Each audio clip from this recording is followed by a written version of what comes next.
santo nome.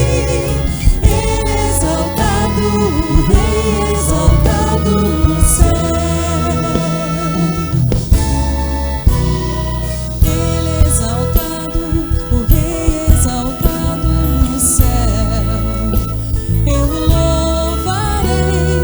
Ele é exaltado, para sempre exaltado seu nome. Louvarei.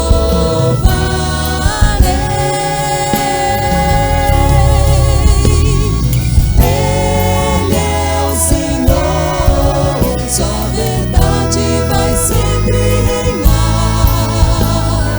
Terra e céu glorificam seu santo nome.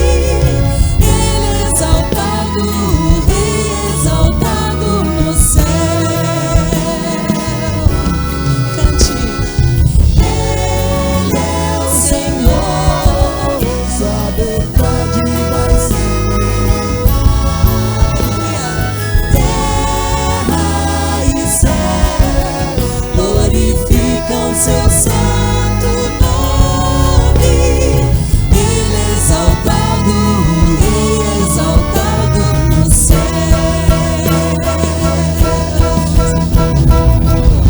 Aleluia. O Senhor é exaltado pelas nações. Tu podes erguer a tua voz e glorificar o nome desse Deus, que é o nome que está acima de todo nome. O nome de Jesus. Ele é o Senhor, sua verdade vai sempre reinar. Terra e céu glorificam seu santo nome. Ele é exaltado, o Rei exaltado no céu. Ele é exaltado, o Rei exaltado no céu. Ele é exaltado, o Rei exaltado no céu. Aleluia, glória a Deus. Aleluia. Celebre o Senhor nessa manhã, crendo que nada é impossível. Você crê nisso? Vamos celebrar o Senhor.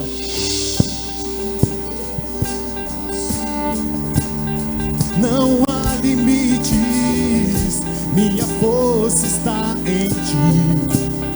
Nada é impossível em ti. Olhos se abrem, muralhas caem. Estou vivendo pela fé. Nada é impossível.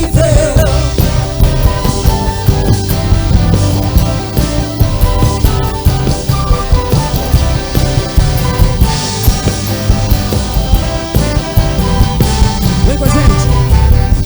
Eu não vou viver pelo que vejo. Eu não vou viver pelo que sinto. Eu sei que comigo sempre estás. E tudo podes realizar. Em ti eu tudo posso. Não há limites. Minha força está em ti. Nada é impossível em ti. Olhos se abrem, muralhas caem. Estou vivendo pela fé. Nada é impossível.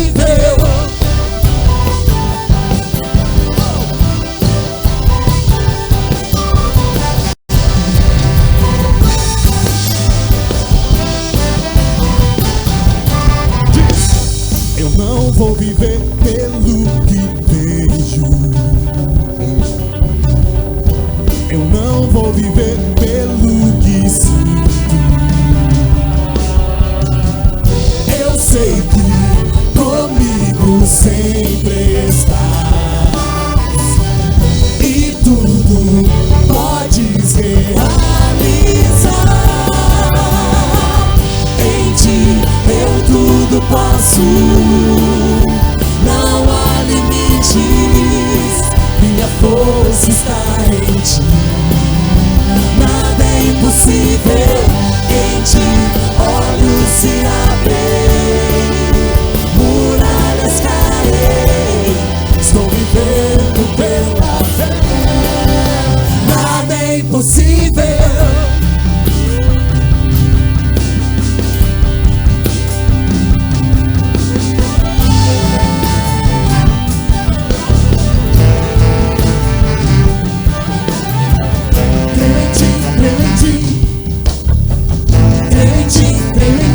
Jesus, creio em ti, Jesus, em ti. Não há limites, não há limites, minha força está em ti. Nada é impossível em ti, olhos se abrem, muralhas caem, estou vivendo pela fé. Nada é impossível, creio em ti, Jesus, creio em ti, Jesus. Fala, Senhor, nós te louvamos, Senhor. Bom é adorar o Senhor, bom é estar na presença do Senhor. Você já viu a expressão, eu vou te contar algo, mas não conta pra ninguém? Deve ter ouvido em algum momento da tua vida, né? Queria te contar algo, queria que você contasse para muitas pessoas. Jesus está vivo. E Ele está entre nós. Não por causa do prédio, mas porque Ele está entre nós. A presença de Jesus com a gente não depende do nosso dia. Não depende se o nosso dia deu certo ou deu errado. Ele está com a gente, Ele anda com a gente. É limitar demais Jesus dizer: Deus, hoje tu andou comigo porque deu tudo certo. Não, isso é limitar demais, porque não é sobre nós, é sobre Ele. E Ele é Deus. E o que nós precisamos muitas vezes é que os nossos olhos se abram para que a gente possa enxergar a presença de Deus. Mesmo no choro, Jesus está ali. Na alegria, Ele também está ali. E a gente quer cantar uma canção e falar sobre o caminho de Emaús. 2 homens caminhavam e não enxergavam Jesus. A gente quer cantar essa canção. Você pode cantar com a gente?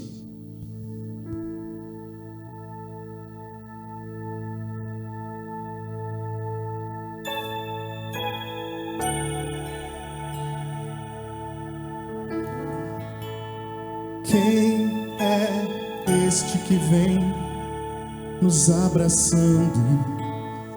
Quem é esse que vem nos constrangendo com o olhar? Ele é tão sábio, ensina em amor. Ele é tão manso, cuida dos corações.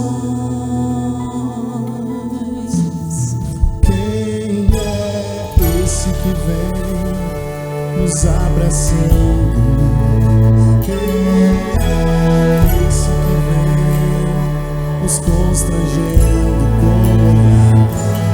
Ele é tão sábio, ensina em amor. Ele é tão manso, cuida dos corações.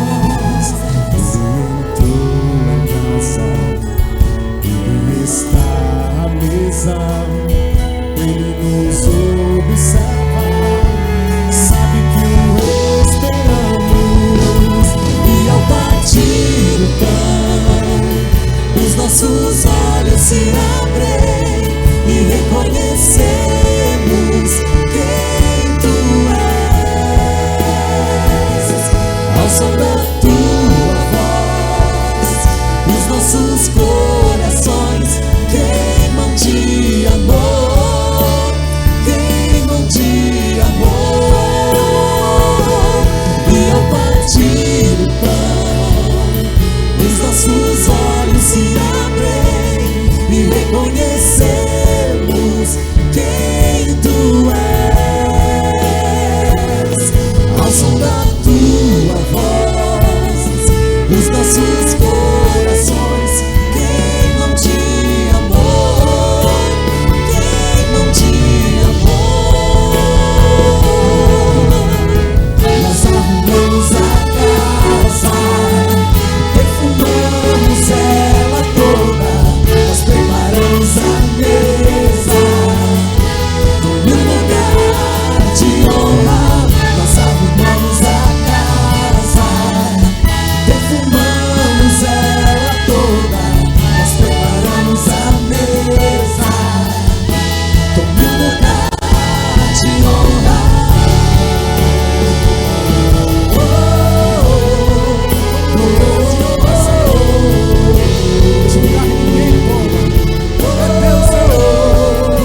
Jesus, obrigado. Obrigado porque Tu é o pão vivo que desceu do céu. Jesus, obrigado porque naquela situação específica, os olhos daqueles 2 discípulos estavam fechados, a tristeza estava reinando, mas a Tua presença, Deus, e o partir do pão, aquele gesto real, gesto com vida, fez com que os olhos deles se abrissem. Obrigado Jesus, porque hoje, como Teu corpo vivo, Tu continua nos convidando a partilharmos e a compartilharmos pão e vida, Deus, a repartirmos, a sermos extensão do Teu amor e do Teu cuidado, a nos encorajarmos, Deus, a sermos, Deus, extensão do Teu impulso, para que a cada dia, Deus, as situações do lado de cada eternidade que tentam nos parar no meio do caminho, que sejamos impulsionados pela Tua presença. Obrigado, Deus. Obrigado, Jesus. Obrigado porque Tu continua sendo o pão vivo, Tu continua, Deus, repartindo o pão, Tu continua gerando vida e abrindo os olhos a cada dia. Muito, muito obrigado. É a nossa oração que fazemos juntos, em Teu nome, Jesus. Amém. Oi, gente, eu sou o Leandro. Se por favor, pode sentar, fique à vontade. Você é muito bem-vindo. Você que está chegando, é convidado, a gente te chama de alvo de amor. Seja muito bem-vindo, que você possa se sentir bem, não num prédio, mas realmente é uma família que existe aí pela graça de Deus para ser, viver e servir para a glória de Deus. Você que está conectado por aqui também, sinta-se muito bem-vindo. Não assista ao culto, mas participe ativamente. Você faz parte dessa família também. Gente, nós temos hoje o nosso primeiro domingo. É o domingo que a gente mobiliza como o quilo do amor. Então a gente percebe que a gente está retomando, mas queremos a cada domingo, a cada início de cada mês, retomar com mais força. Aqui estão alguns quilos de amor. Se você ainda não conhece essa ação de amor, é uma forma de justamente nós continuarmos repartindo pão e repartindo vida e repartindo cada um desses itens que a gente chama de quilo de amor, porque são itens que vão chegar em famílias que estão passando por momentos de dificuldade. Então a gente coloca o primeiro domingo de cada mês como um domingo de mobilização. Puxa, esqueci, deixo só para o outro mês? Não, traga durante a semana, traga no próximo domingo. Ao chegar, você já pode trazer para cá. A gente percebe que ainda estamos talvez um pouco tímidos, deixando um pouquinho mais para o canto, pode ir trazendo para o meio também. E a nossa oração é que essa expressão de amor fique cada vez mais visível. E ela comece a ganhar a dimensão do palco aqui, porque esse palco é grande, né, gente? Então, que ela possa ganhar a dimensão desse palco, porque é é uma das formas de nós, como igreja de Jesus, sermos extensão do amor de Deus, abençoarmos a nossa cidade, abençoarmos membros da nossa igreja que estão passando por desafios, projetos parceiros que nós abençoamos também. Então, envolva-se, comprometa-se, e nós queremos dar continuidade com força também.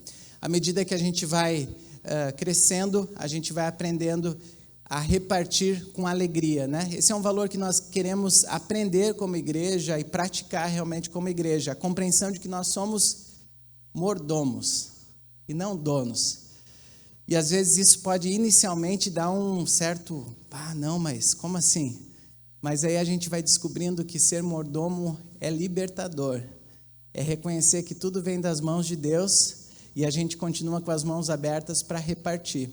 Então, logo mais a gente vai consagrar a Deus o dízimo, ofertas, e uma forma especial, além do quilo do amor de você repartir, é com as ofertas café, que a gente começou lá no ano passado. Deus redirecionou, seria para a estrutura do prédio, para avançarmos na organização do prédio, mas Deus redirecionou para apoiarmos famílias que estavam naquele momento, naquele ano, passando pelo contexto desafiador da pandemia, e estendemos para esse ano. Então você pode continuar ofertando, e aí quando você preenche num dos envelopes, ou até mesmo com Pix, você tem como colocar ali na descrição café. Só coloca assim que a nossa equipe de tesouraria direciona toda oferta designada, tudo que você colocar de forma específica, a nossa equipe da tesouraria faz esse direcionamento. Então, se você escrever oferta café, essa oferta vai ser direcionada para o apoio pastoral, apoio próximo a pessoas que estão, famílias que estão passando por necessidades, tá bom? E aí, além disso, como a campanha se chama Café, que é compartilhar amor, fé e esperança, tem que ter o café também, né, gente? Então, você pode passar ali na IBMS Store, um café especial que você pode adquirir, degustar um belo café, e também a renda dessa ação também está sendo revertida para apoio a famílias. Então, é um momento para você ter a informação, se você não sabia, mas ir além disso, né? E poder se comprometer e se envolver nessa dinâmica também. A gente está muito feliz. É um domingo especial. Todo domingo é um domingo especial, né, gente? Mas hoje tem uma cara um pouquinho mais diferente, especial ainda. Queria que a gente pudesse assistir um vídeo e aí, na sequência, a gente fala por que também é tão especial.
Cadê o Ranulfo?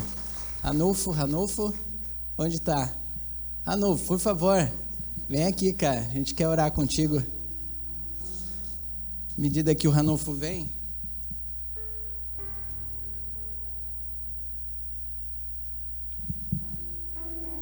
Galera da mídia, tem um outro texto preparado para depois, mas eu queria que a gente pudesse ler juntos um texto que é bem especial para o Ranulfo. Deuteronômio capítulo 30, versículo 19.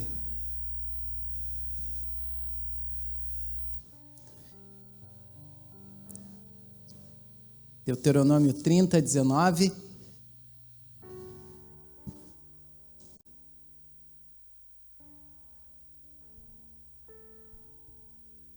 E aí, meu amigo?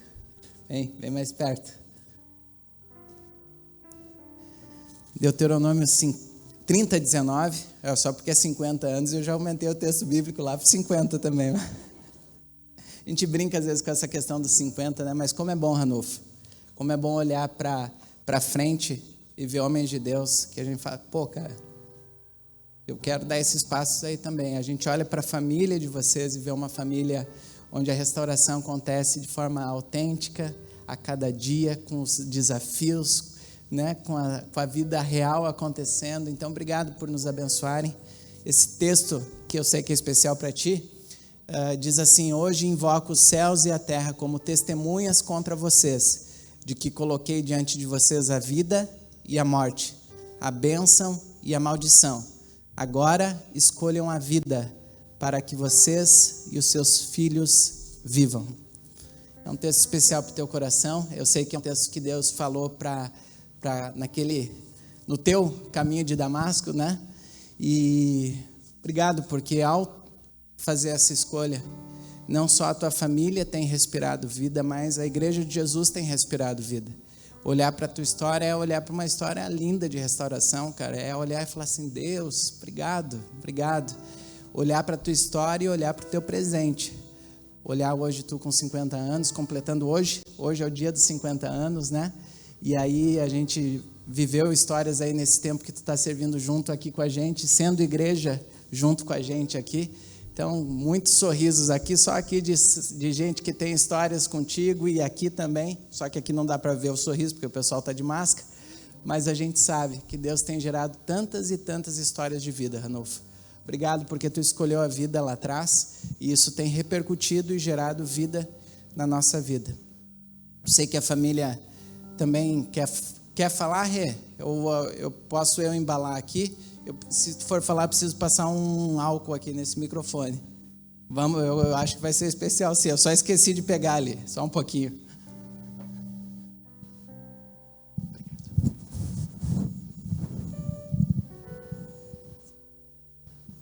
Olá, igreja. Eu me chamo Regina e vocês são família para nós. E quando a gente pensou nessa homenagem, que primeiro é para glorificar o Senhor, a gente pensou, nós não somos filhos da terra de sangue do sul, mas Deus nos deu família aqui no sul e a gente já é gaúcho de coração e a gente quer celebrar a tua vida, amor, porque tu és um exemplo para mim, para Sara, Samuel. Tu és um homem de Deus, temente ao Senhor, que busca nele todos os dias ser mais parecido com o Senhor. E a gente tem muito orgulho de ti, tu nos inspira. Dizer que te amamos muito, te admiramos e cremos que Deus cada dia mais vai forjar em ti a semelhança do Senhor, tá bom? Te amamos muito.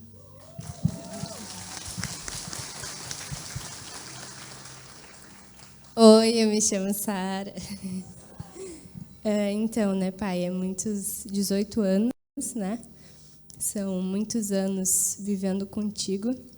E eu queria dizer que você é o meu pai, você é o meu amor, você é o meu porto seguro.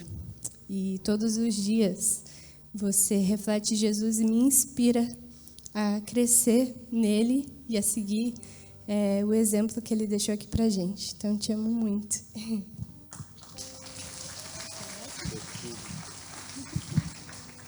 Bom dia. Acho mais agradecer, assim, né, pelo parceiro que tu é. Além de um pai, um amigão. E, pô, tamo junto. Acho que é isso.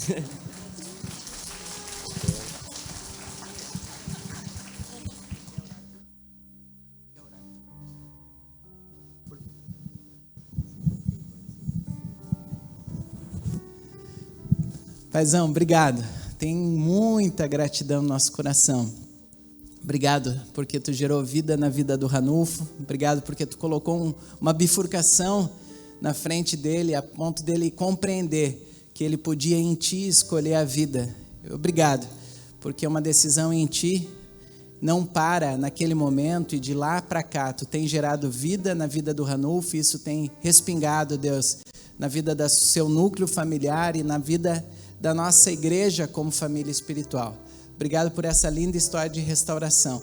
Obrigado porque nós podemos agradecer a Ti como o autor da vida e como o autor da nova vida. Muito, muito obrigado. Nós queremos Te agradecer com muita alegria e oramos assim, em nome de Jesus. Amém. Amém. Vamos ficar de pé para cantar um parabéns, gente?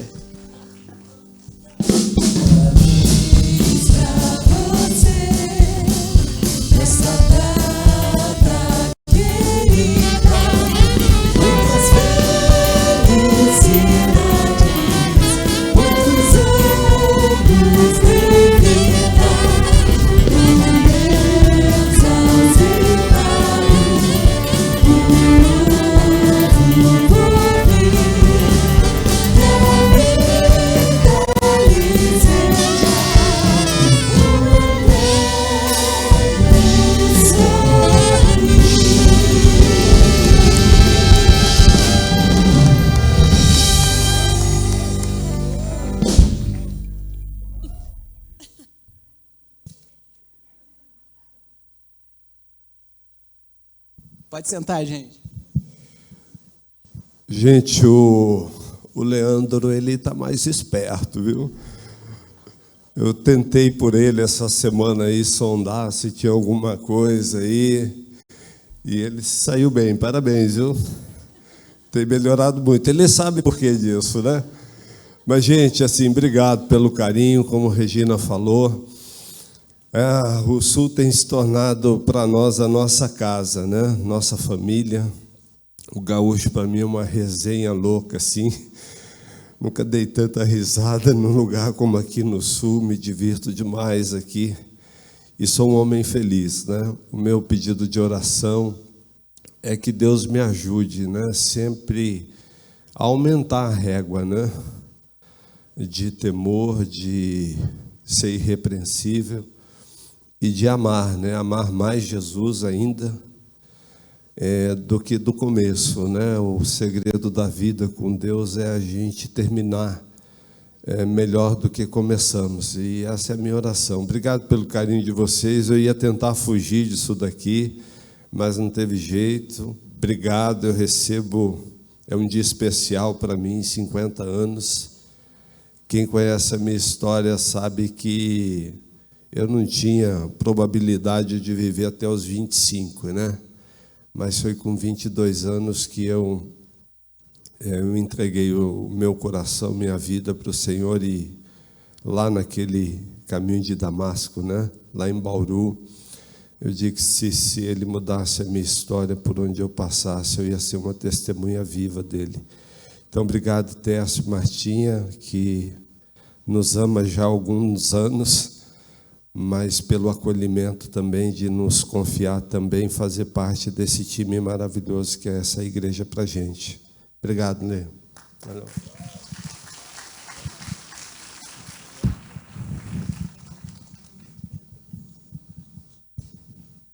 Pois é, falou de escapar, mas à noite a gente faz de novo, tá? Só para ficar registrado.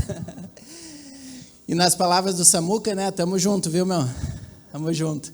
Gente, agora sim, galera da multimídia, eu queria colocar esse texto. Nós vamos continuar expressando nossa gratidão a Deus nesse contexto de festa, né? De celebração. Salmo 150 nos lembra disso, e esse contexto com a nossa turma aqui também lembra muito disso. Louvem a Deus no seu santuário, louvem-no em seu magnífico firmamento.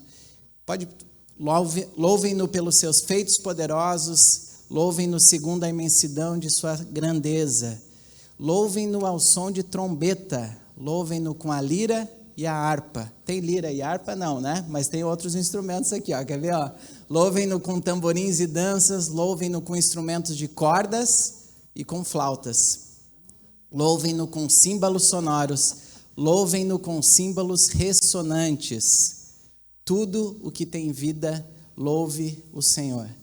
Que sejamos mais um instrumento vivo, né? Além desses que já estão aqui hoje, diferente, como é lindo poder adorar o nosso Senhor. Tudo que tem fôlego, louve ao Senhor. Daqui a pouco o Tércio está aqui, né? E como é bom ter fôlego para louvarmos o Senhor. E nessa embalo de gratidão, nós não vamos num parabéns de novo, mas Cris, hoje é o teu aniversário também. Olha só, hoje é um domingo muito especial. Então, assim, com muita gratidão a Deus pela vida de vocês também, a gente quer continuar expressando a nossa gratidão com instrumentos, com cordas, com sopro, tudo que tem vida, louve ao Senhor. Obrigado pela vida de vocês também. Fique em pé, gente, vamos continuar expressando essa gratidão ao nosso Deus. Aleluia.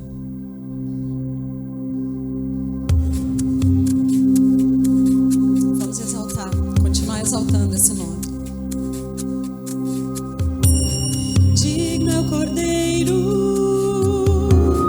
que foi morto, santo, santo Ele é.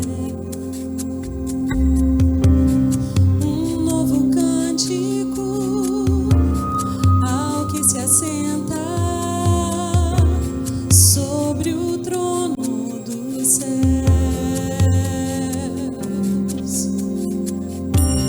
Digno é o Cordeiro que foi morto, santo, santo Ele é.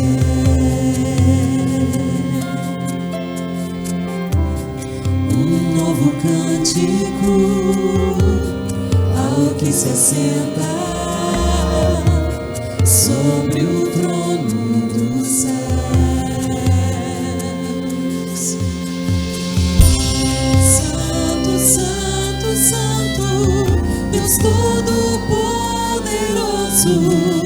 que era, é e há de vir.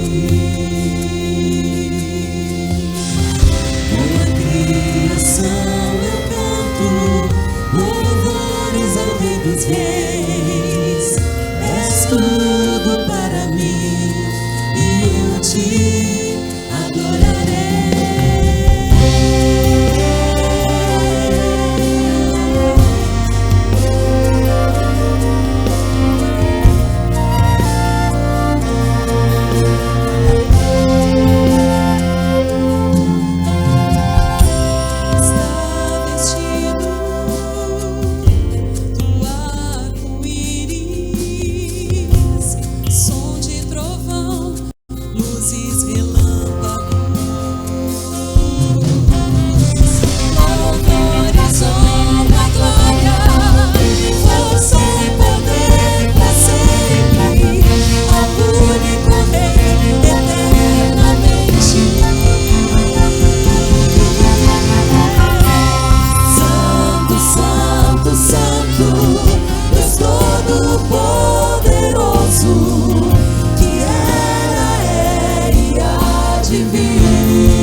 Pode se sentar, por favor.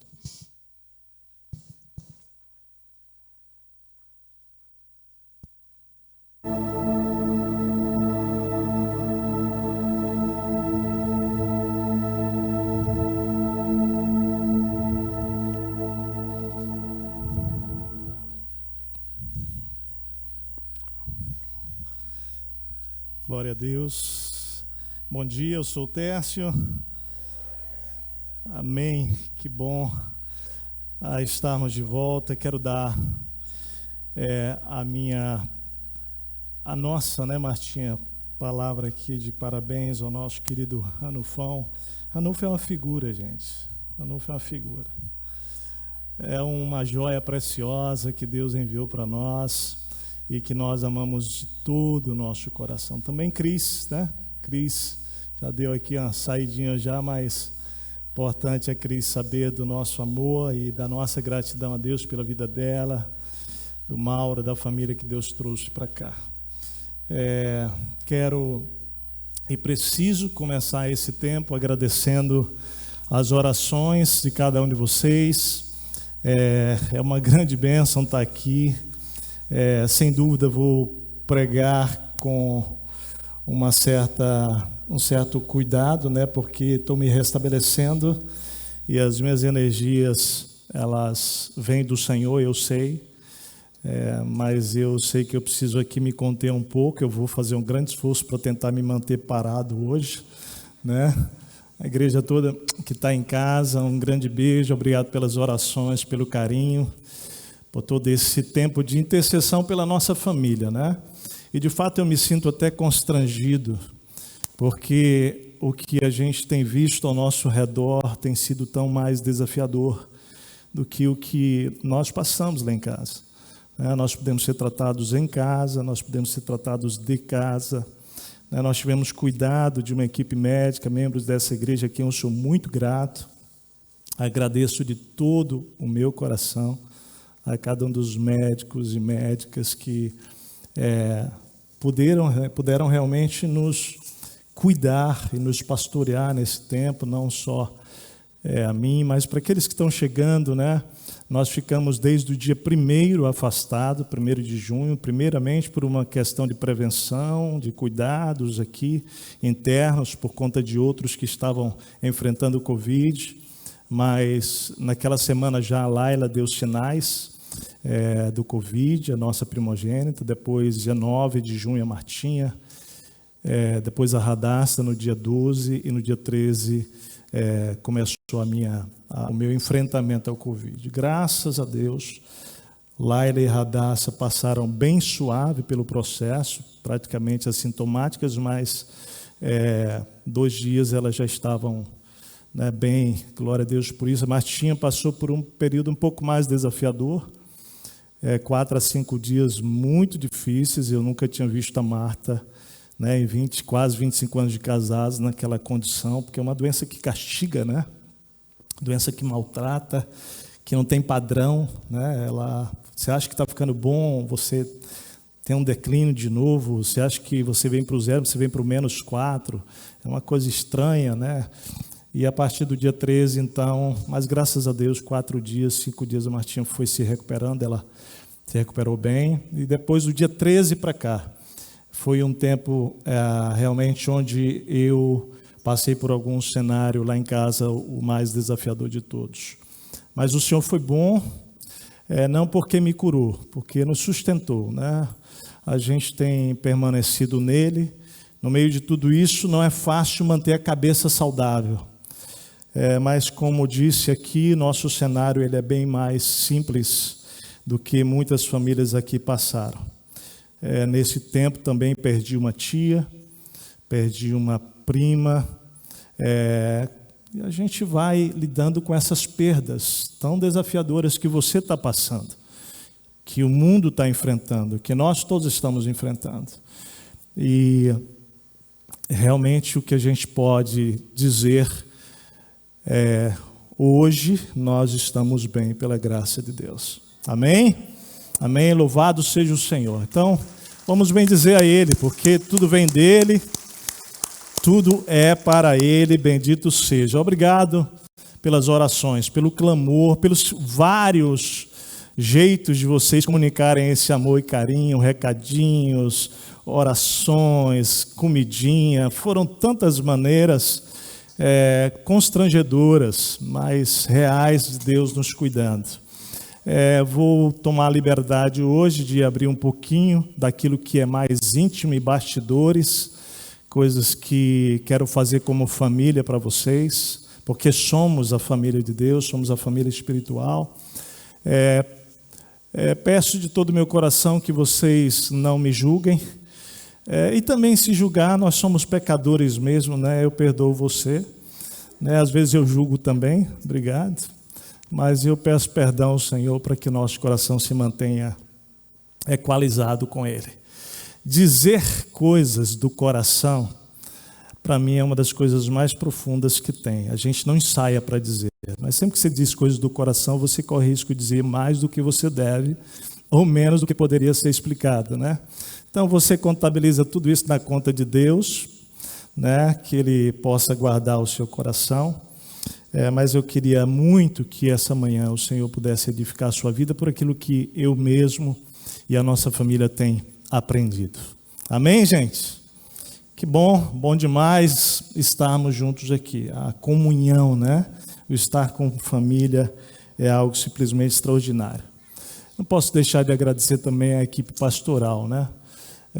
O time nosso, a equipe pastoral, ministros tempo integral, nossos funcionários, né?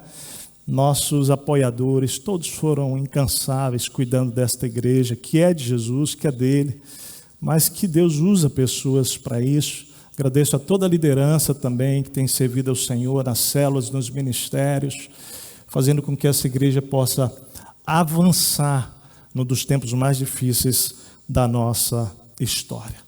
Posso orar?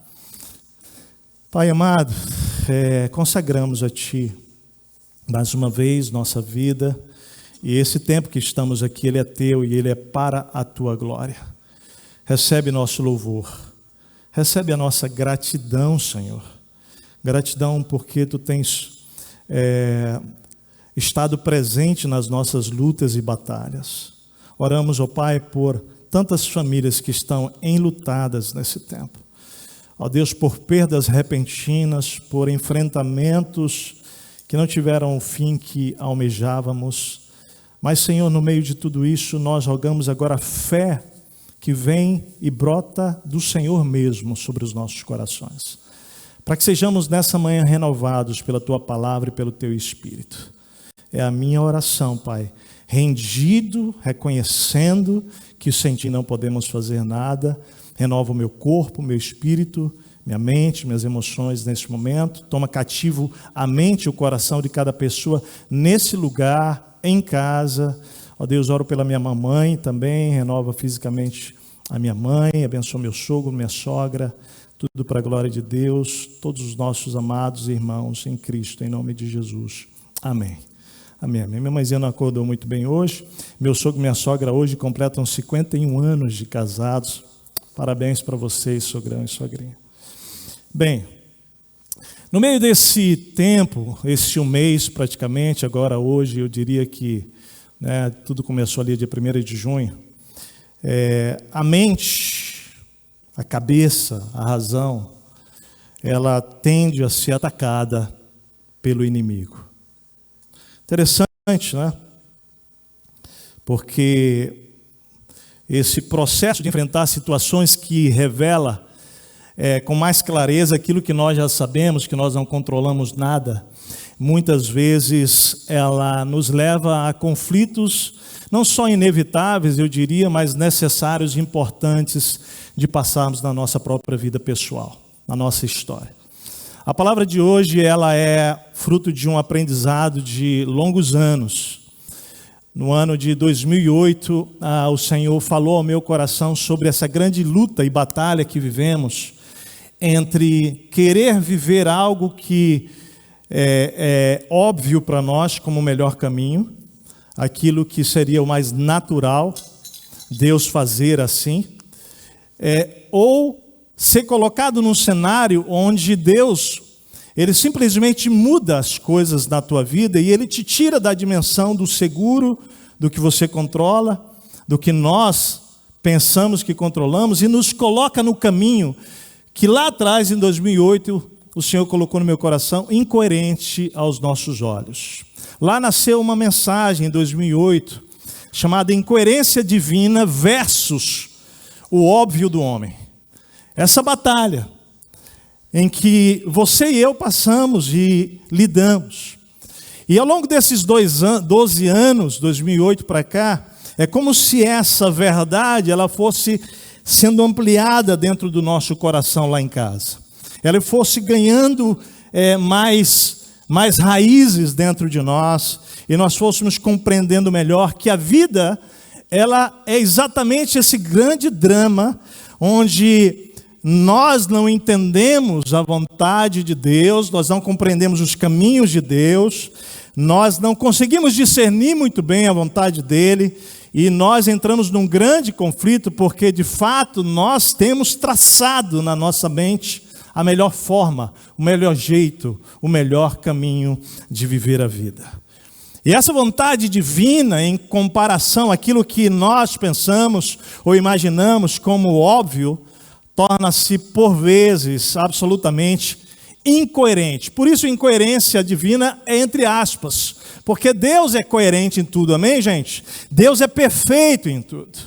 Mas a incoerência tem a ver com a nossa maneira de olhar para a obra de Deus e dizer, não faz sentido, Deus. Não tem lógica nisso, Deus. Por que Deus desse jeito?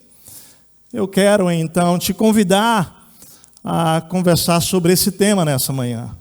O texto que nós vamos ler é o texto de 1 Samuel. Eu queria que você deixasse sua Bíblia aberta lá, 1 Samuel 23. Mas eu queria contar um pouquinho do que aconteceu esse ano, no mês de abril. O mês de abril foi um mês onde o nosso coração como família tomou um certo peso muito grande em relação ao que estava acontecendo nas famílias da nossa igreja, né? Os dramas das perdas, os dramas das várias situações de UTIs acontecendo, né? O drama realmente do Covid presente no nosso meio, né? Os dramas do nosso próprio cenário, igreja, desafios financeiros, visão de futuro, visão ministerial, e o meu coração começou a ser tomado por um profundo desejo, e eu creio mesmo, por isso que eu digo assim, não me julgue, mas isso é uma coisa que eu preciso dizer com temor e tremor para a igreja, de que o Senhor estava me chamando para um novo jejum. Posso falar sobre isso agora, porque não se recomenda falar de jejum quando está passando por ele, né? Mas isso já passou. 7 anos atrás, Deus tinha me dado o privilégio de viver um jejum de 40 dias só com água. E esse desejo voltou ao meu coração em abril, e eu comecei a viver uma grande crise. Porque para mim isso era o quê? Incoerente. Deus, como é que eu vou fazer um jejum de 40 dias de água, apenas água no momento de Covid?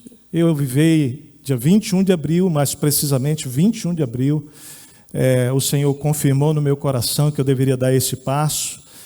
Com a Martinha, o Senhor testificou no nosso coração e nós oramos e consagramos aquele jejum ao Senhor.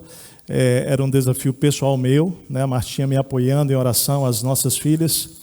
E eu entendi que Deus estava me chamando para aquele jejum. Eu comecei o jejum. Sei hoje que o Espírito Santo me preparou para viver um jejum um pouco diferente, porque eu senti um desejo, e talvez mais do que desejo, uma certa razão veio à minha mente, né, dizendo, pelo tempo do Covid, que seria sábio, no mínimo que eu tomasse um bol de sopa, né, uma vez por dia, para que eu pudesse injetar vitaminas e nutrientes ao meu corpo, para que eu não ficasse absolutamente com água, como foi a primeira vez. Eu lembro que naquela madrugada do dia 21, acordei então, a gente tinha consagrado à noite o jejum, e eu orei e disse, Senhor, eu quero te pedir duas coisas. Primeiro, que o Senhor me livre do Covid. Nesse período, eu quero obedecer ao Senhor, eu quero fazer o que o Senhor está me mandando. Eu vou fazer. E uma certa resistência na minha mente, porque muita coisa começou a passar, e aquela madrugada, às 4 horas da madrugada, precisamente falando para você do horário, vozes começaram a dizer para mim, você vai morrer, vai ser uma vergonha para o Evangelho, isso aí, você é uma vergonha. E é uma grande batalha na minha mente, e em oração ali eu discerni que eu estava enfrentando uma batalha espiritual na minha mente. E eu comecei a clamar em oração ao Senhor, e naquele clamor de oração ao Senhor, o Senhor me trouxe o texto bíblico, que foi a própria experiência de Jesus naquele tempo de 40 dias de oração e jejum, nem só de pão viverá o homem, mas de toda palavra que procede da boca de Deus. E aquela palavra veio com uma bomba na minha cabeça, dizendo: meu filho, eu vou te sustentar pela minha palavra, pela minha palavra. Não é de pão que o homem vive. E de fato o Senhor me levou para o primeiro jejum lá, quando em Gênesis capítulo 2, o homem não se levanta após ter sido formado do barro para viver após comer carne, costela, arroz, feijão, não. Foi o sopro, foi o ruá, foi o Espírito que veio habitar nele e que faz com que aquele homem se levante. Deus fala: eu vou te levantar, eu vou te sustentar. E de fato eu entrei com muita fé naquele jejum. E queridos, fiz a segunda oração: Senhor, não me permita emagrecer 27 quilos como foi o primeiro jejum. Né? Eu pedi a Deus que eu possa perder só a metade disso. Gente, não sei se você fala assim com Deus, mas eu só estou contando para você como é que eu me relaciono com o Pai. Eu orei e pedi isso para Deus. 27 quilos num tempo de Covid pode ser tremendamente prejudicial. Bom, entramos no jejum. Pela graça de Deus, os 40 dias o Senhor me sustentou. Eu não tive nada absolutamente mais forte, né, Martinho, fazendo meu trabalho, fazendo atividade física, e o Senhor me cuidou de maneira extraordinária, tomando um bol de sopa por dia, foi maravilhoso. E sabe quantos quilos eu perdi no final de 40 dias? 13,5 quilos. Você pode chamar isso que você quiser, mas para mim é graça de Deus, é favor. É Ele ouvindo o clamor, Ele entendendo as motivações do meu coração, entregando a nossa igreja, orando pela sua família, orando por nossa família, pelos desafios futuros. Deus completou 40 dias. Sabe que dia terminou os 40 dias? Dia 1º de junho. Sabe que dia que nós tivemos que entrar em isolamento por conta do Covid aqui? Dia 1º de junho. O mais óbvio, o mais natural é que o primeiro a pegar o Covid lá em casa deveria ser quem? O mais debilitado, entre aspas, né? O menos nutrido, eu. O Senhor preservou, veio a Laila, veio a Martinha, veio a Radassa, e eu tive 13 dias para voltar a me alimentar de maneira natural, para entrar o Covid, enfrentar o Covid de uma maneira mais, vamos dizer assim, saudável, né? Porque eu creio que o Senhor estava me sustentando todo aquele tempo. Mas as batalhas da minha cabeça, no meio de tudo isso, de será que eu ouvi Deus? Será que era a voz do Espírito? Será que era a minha cabeça? Uma das coisas mais sérias para mim, eu quero que você entenda isso, é quando a gente começa a inventar uma voz interior e chama de Deus, quando não é Deus. Então esse é um dos momentos mais sérios da nossa história, quando a gente tem que discernir. Vem cá, mas é voz minha, isso é voz do Espírito falando no meu coração? E deixa eu te dizer, ninguém pode discernir isso por você quando você diz que Deus falou com você. Isso só você pode discernir em Espírito. E eu quero dizer isso para a igreja, a minha convicção de que o Espírito me moveu para isso, por N razões que ainda creio que vão ficar e ser reveladas, né? Naturalmente, a mais importante delas, todo mundo espiritual, tudo aquilo que Deus falou ao meu coração nesses 40 dias, que foi muito profundo para mim, mais uma vez. Mas eu posso dizer para vocês que até a graça de Deus, de me conduzir para um jejum, de poder entrar nesse período de enfrentamento do Covid, até numa condição fisiológica, física, porque eu estava com sobrepeso de exatamente os quilos que eu perdi. Então hoje eu estou no peso que é adequado para a minha altura, para a minha composição. Isso é graça de Deus. Durante esse mês pude lidar com a enfermidade sem ganhar peso, me alimentando bem, saudavelmente, usando todos os medicamentos que precisava usar, porque eu creio que Deus está usando todas as coisas para revelar a sua glória. Amém, queridos? Mas por que dizer isso? Por que compartilhar isso com você? Porque como seres racionais e emocionais, e eu creio que a razão e a emoção não é mais importante do que o outro, tanto a razão quanto a emoção, submissas ao Espírito, adoram, submetem-se a Deus, rendem-se ao Pai. Por outro lado, por vezes, nossa razão pode nos afastar da fé e as nossas emoções podem nos isolar de Deus. E como lidar com isso? Porque analisar, pensar, refletir as situações, sentir, emocionar, questionar, são ações genuínas dos seres humanos, mas que sem o devido cuidado podem nos levar a resistir à ação de Deus ou a uma orientação de Deus. Por isso que o equilíbrio envolve a razão. Deus nos fez seres racionais, né? Graças a Deus. Envolve as emoções, e às vezes eu pego percebo um certo conflito, como quem a emoção é um perigo. Deixa eu dizer, a razão sem submissão ao Espírito, a emoção sem submissão ao Espírito são tremendamente perigosos. Nenhum é mais ou menos do que o outro. E aí a gente precisa submeter tudo isso a Deus, porque isso tudo vai se refletir no nosso corpo. Vai gerar cura ou piorar uma enfermidade. E claro que eu não estou dizendo que as enfermidades são fruto daquilo que é emocional, mas a gente sabe que a cabeça e as emoções tratam juntos, porque nós somos um ser holístico. Amém, gente? Nossas dúvidas sempre estarão presentes nos nossos grandes desafios da vida. Elas vão surgir mais cedo ou mais tarde. E equalizar o que é Deus ou o que é fruto das escolhas erradas, precipitadas, é uma equação complexa, e sempre eu recomendo que você possa clamar pela ajuda do Espírito Santo e de pessoas que amam a Deus e amam você, para ajudar a compreender o seu próprio momento. Perguntas do tipo: por que Deus fez isso? Por que Deus falou isso? Por que Deus mandou isso? Por que Deus está fazendo assim? Por que Deus tem que fazer desse jeito?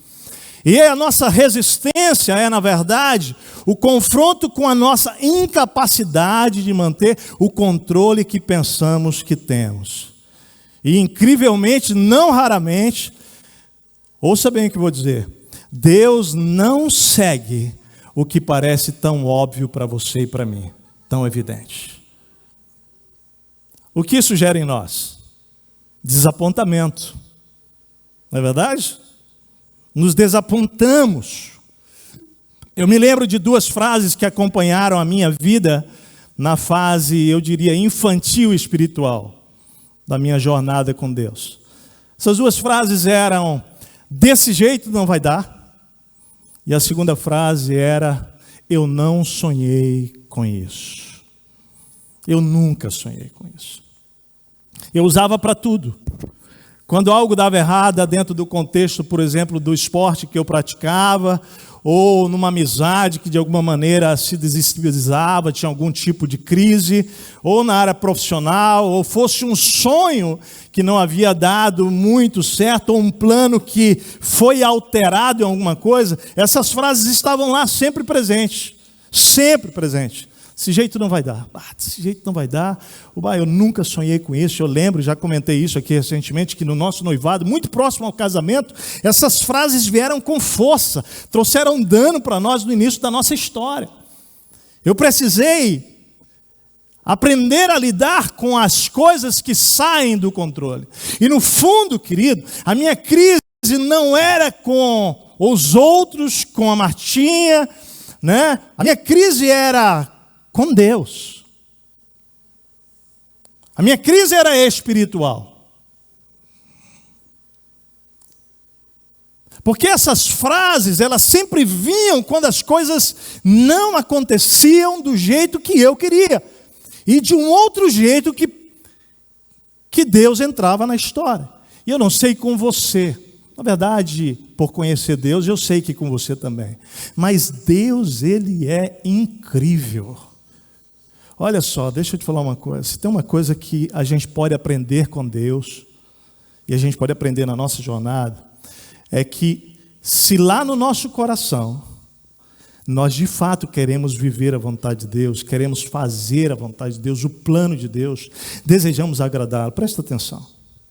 Por mais que você entre numa rota sinceramente errada, Deus é especialista em entrar lá e corrigir tudo para te levar para onde Ele quer.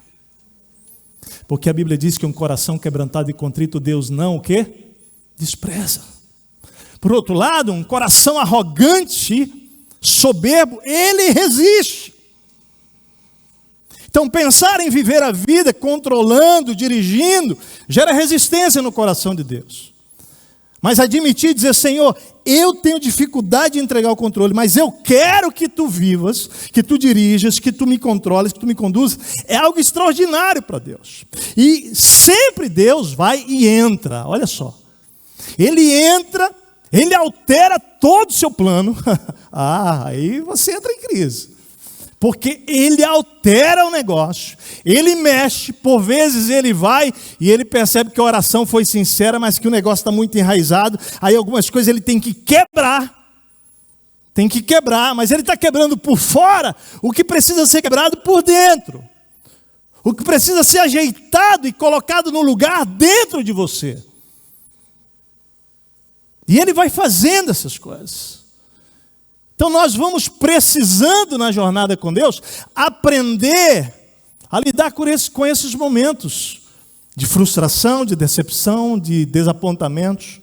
Um autor cristão diz que o problema é que o Deus muda tudo, muda todas as coisas. Deus muda todas as coisas. Diz, com Deus, obediência vira o quê? Desobediência. Com desrespeito vira desrespeito. Com desconsideração vira desconsideração. Compromisso vira descompromisso. Graça vira desgraça. Apontamento vira desapontamento. E no caso de apontamento virar desapontamento, aqui é um dos maiores dramas realmente da nossa jornada com Deus. Porque o apontamento, ele cria um senso de previsibilidade no mundo imprevisível, nesse mundo VICA, né? Volátil, incerto, complexo, ambíguo. E nós estamos vivendo um tempo na história do mundo, onde cada vez mais as coisas estão imprevisíveis, elas estão se revelando para nós. Por isso o desapontamento, deixa eu te dizer, tem um grande valor, mas um tremendo valor na nossa vida, porque eles nos fazem cair na real. Nós estamos querendo saúde e enfrentamos a doença, queríamos aposentadoria e temos que remanejar as coisas e reinventar, empreender novamente. Queríamos filhos crescendo seguros, maduros espiritualmente, emocionalmente, e de repente enfrentamos dores inesperadas de escolhas erradas que eles fizeram. Almejávamos uma ascensão profissional e daqui a pouco fomos demitidos. Investimos no negócio que esperávamos um retorno, considerável, e veio o Covid e ao invés disso dívidas. Confiamos nossa vida e o nosso coração a alguém e recebemos desamor, traição, infidelidade. Treinamos para ser o titular num clube e de repente não somos convocados nem para o banco. O que fazemos com tudo isso? Como você lida com isso? Como lidar com os caminhos inesperados, contraditórios, tão longe do óbvio que estava diante de mim? Eu quero te levar para dentro da Bíblia. Eu preciso te ajudar a ler a Bíblia na perspectiva mais real do que é o jeito de Deus agir conosco. Porque, queridos, a Bíblia está recheada dessas histórias. Lá no livro de Atos, por exemplo, se Lucas foi quem escreveu, você vai ver ele registrando Paulo querendo ir para a Espanha como missionário. E Deus simplesmente entrando na história de Paulo e dizendo, não, você não vai para a Espanha, você vai para Roma e você vai ficar preso em Roma. O que você diria sobre Deus em relação ao apóstolo Paulo? Deus abandonou? Deus foi ruim? Deus errou com Paulo? Onde Deus estava? E aí, de novo, a perspectiva de um homem e uma mulher de Deus muda tudo. Porque, de novo, não se trata de nós, se trata de Deus, se trata da meta-narrativa, da grande narrativa da história de redenção do homem. Paulo entende isso, e ele vai para Roma, e lá de Roma ele escreve cartas, lá da prisão, cartas preciosíssimas, como, por exemplo, a carta aos Filipenses, chamada Carta da Alegria. Ele soube entender. Mas hoje, queridos, É incrível como nós atribuímos facilmente culpa a Deus, erros a Deus por aquilo que sai tão diferente do que planejamos. Culpamos os outros ou culpamos a Deus. E aí a gente vai encontrando muita gente ferida com Deus nesse tempo. Muita gente se esperneando por dentro com Deus. Talvez essa mensagem faça muito mais sentido hoje do que 12 anos atrás. A razão? Porque de fato estamos vivendo um dos tempos mais desafiadores da nossa história e século.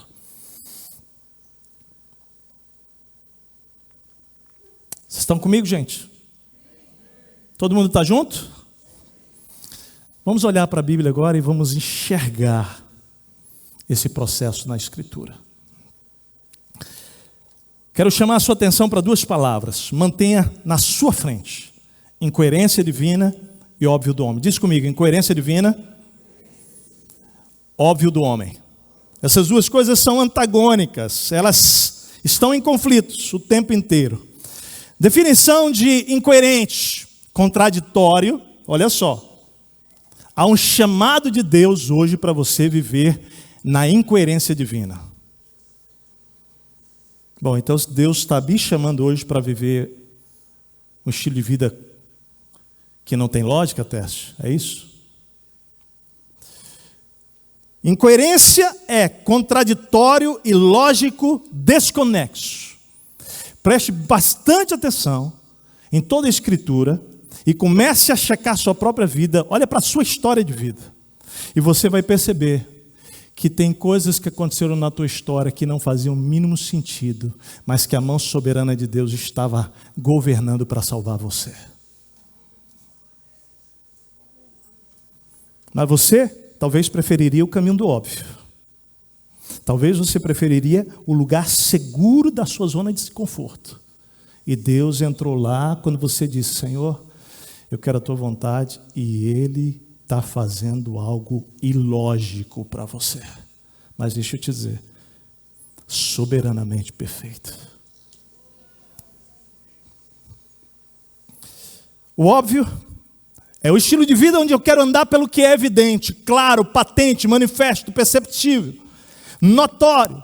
A gente pode dizer seguro.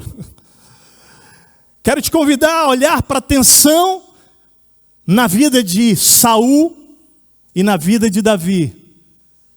Como Saul viveu. Nós vamos passar rápido. Eu quero que você lá em casa, preste atenção, lá em casa estude 1 Samuel. Você pode ir lá pode começar no capítulo 15, depois 16, né? Você vai ver lá quando Saul eles pedem o rei, Saul é coroado rei. Depois você vai ver que o Senhor rejeita, né, Saul, porque esse homem tem um coração fora de foco. Depois você vai ver o cenário em que ele manda ungir Davi. Depois você vai ver que Saul começa a sentir ciúme de Davi, porque ele se torna um dos comandantes mais especiais das batalhas dele, e o rei começa a perseguir Saul. O rei Saul começa a perseguir Davi. Antes de Davi ser um rei ainda, vem a capítulo 17, a morte de Golias, né, o enfrentamento de Golias, né, com uma pedra e uma funda. Quer dizer, começa a ler em casa isso, e do capítulo 23, 24 e 26, você começa a perceber a absurda diferença entre a forma que Saul vivia e Davi vivia. Como Saul vivia? Nesse contexto todo que nós vamos encontrar aqui, de perseguição de Saul a Davi, Saul andava de acordo com o óbvio, ele não consultava a Deus. E as consequências negativas eram absolutamente naturais, como o resultado desse caminho de obviedade. Davi, porém, querido, ao contrário de Saul, se recusava a viver pelo que era óbvio. Sempre consultava a Deus. Porém, na maioria das vezes, gente, à medida que ele perguntava para Deus as coisas, a resposta parecia absurda. Como? Né? Parecia incoerente. Mas o que Davi fazia? Sempre Davi obedecia a Deus e manifestava, né, e experimentava a manifestação do poder de Deus, e aí então o exaltava. Eu quero levar você hoje a refletir se você tem andado de acordo com o óbvio, como Saul, ou de acordo com a incoerência divina, como Davi. Vamos olhar o texto aqui, 1 Samuel 23. Rapidamente, eu vou passar com você alguns versículos, para que você apenas perceba, por cima, nesse momento. 1 Samuel 23, de novo, contexto de Saul perseguindo Davi. Quando disseram a Davi que os filisteus estavam atacando a cidade de Keila e saqueando as eiras, ele perguntou ao Senhor: devo atacar esses filisteus? O Senhor lhe respondeu: vá, ataque os filisteus e liberte Keila. Versículo 4. Davi consultou o Senhor novamente. Levante-se, disse o Senhor, vá à cidade de Keila, pois estou entregando os filisteus em suas mãos. Queria que você começasse a observar como Davi andava. Perguntando a Deus, consultando a Deus, questionando a Deus. Versículo 9. Quando Davi soube que Saul tramava atacá-lo, disse a Abiatar: traga o colete sacerdotal. Então orou: ó Senhor Deus de Israel, esse teu servo ouviu claramente que Saul planeja vir a Keila e destruir a cidade por minha causa. Será que os cidadãos de Keila me entregarão a ele? Eles tinham protegido Keila, e agora a pergunta dele para Deus é: Deus, agora eles vão me proteger? E o Senhor responde para ele: não, Saul virá de fato, conforme você ouviu, né? Vai vir, mas os cidadãos de Keila, eles vão entregar você. Versículo 12. E Davi novamente perguntou: será que os cidadãos de Keila entregarão a mim e aos meus soldados a Saul? E o Senhor respondeu: entregarão. Então eles fugiram, ficaram andando sem direção definida. Acho tão interessante isso, né? Porque ele consulta Deus para que ele tenha direção, e no final Deus dá a direção para ele, mas a direção que Deus dá para ele era ele ir para o meio das montanhas sem direção nenhuma. Não parece incoerente isso? Porque seria mais seguro dizer assim: ó, você foge para tal lugar, se protege. Deus só fala para ele: não, vai atacar, e acabou. Você vai olhando o texto todo, capítulo 24, você vai percebendo esse processo de Davi, do óbvio, da incoerência. Capítulo 26, né? Não sei se você vai se lembrar, só para citar, nessa fuga, dois momentos cruciais. Um, quando ele está dentro da caverna e Saul vem para fazer as suas necessidades, você se lembra? E ele e os soldados estão no fundo da caverna, e o óbvio era que ele matasse Saul. Isso era o óbvio, alguém que estava querendo destruir sua vida. É tão óbvio isso que os soldados dizem para ele: conforme aquilo que o Senhor havia dito, aconteceu. Está aí o homem, acaba com ele agora. E é um momento de tensão para Davi, porque Davi corta lá, né, a ponta do manto do rei. Mas na hora que ele corta, a Bíblia diz que o seu coração pesou de tal maneira, tal forma, que ele compreendeu que ele não podia tocar na vida de ungido do Senhor. Se arrepende e impede que os soldados matem, né, ao rei Saul. A segunda situação é quando depois, no capítulo 26, você vai encontrar lá, quando eles descobrem que eles estão em Gibeá, escondidos na colina de Aquilá, capítulo 26, e você vai perceber Saul dormindo, fincou a lança, tinha um jarro do seu lado, e Davi decide entrar no acampamento e diz: quem vai comigo? Abner, um dos seus comandantes, diz: eu vou junto. E ele vai, e quando chega lá, olha só que coisa interessante, o Absai, desculpa, não Abner, Abner era o comandante de Saul, mas Absai, o comandante de Davi, diz assim: hoje Deus entregou o seu inimigo nas suas mãos, agora deixe que eu crave a lança nele até o chão, com um só golpe não precisarei de outro. Você vai encontrar então o grande drama de Davi, naquele momento, com de novo o rei nas suas mãos, onde o óbvio era ele poder eliminar. E a postura de Davi é a postura de um homem que ele não anda com os olhos naturais. A maneira de ele viver a vida não é pelo que aparentemente é o certo a ser feito, mas um homem cujo coração está completamente temeroso de saber o que Deus quer que ele faça. Isso é tão profundo, porque nos conflitos de Davi, você vai perceber ele declarando isso: não, eu não vou fazer a justiça.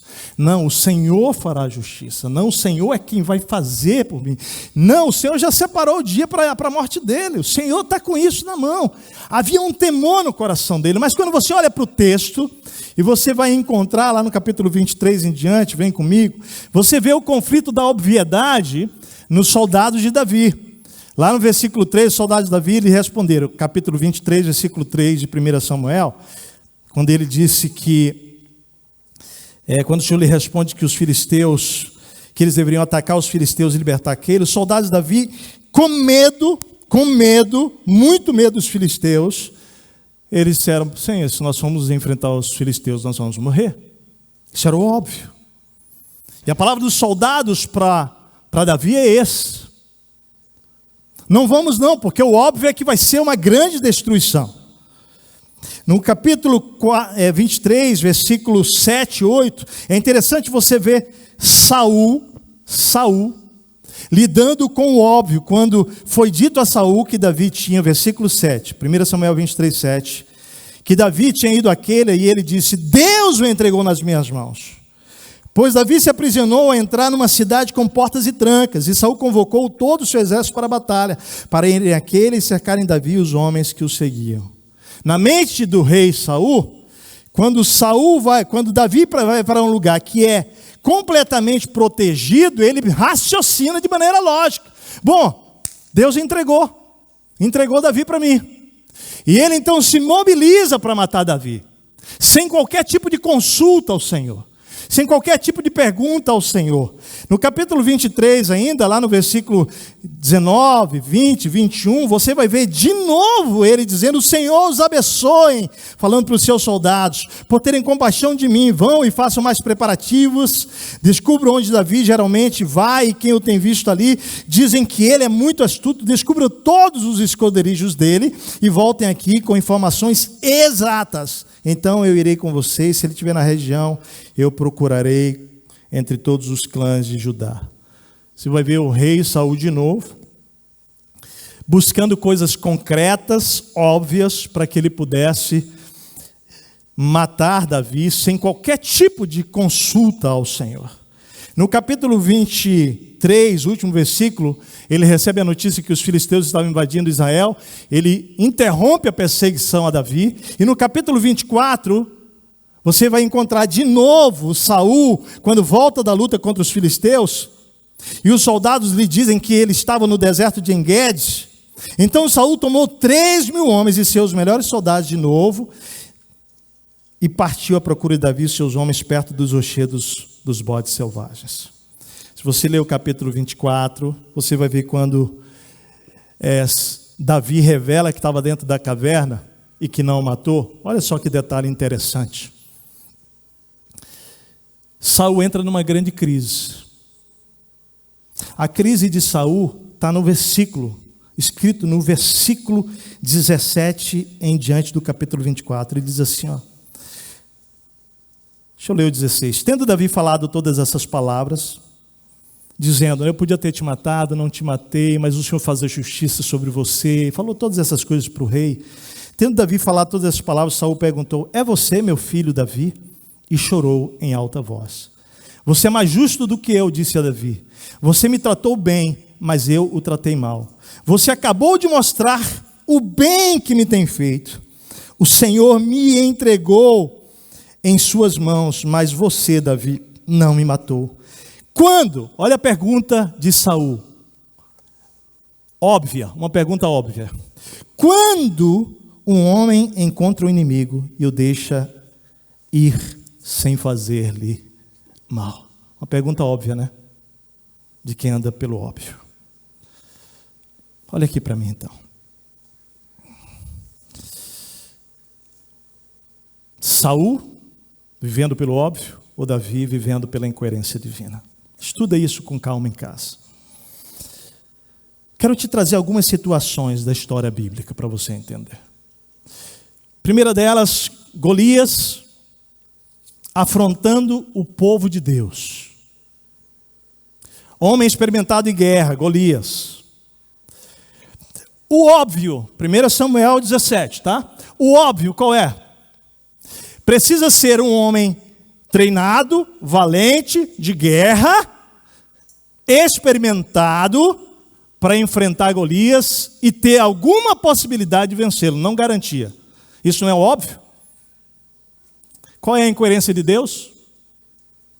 Deus vai lá no campo, pega um menino e fala, vai lá, leva comida para os irmãos, o pai, manda, vai lá. E quando chega lá, o coração dele pega fogo. E ele vê um homem e o Senhor trabalha o coração daquele menino para enfrentar um homem de guerra. A incoerência de Deus, sabe qual é?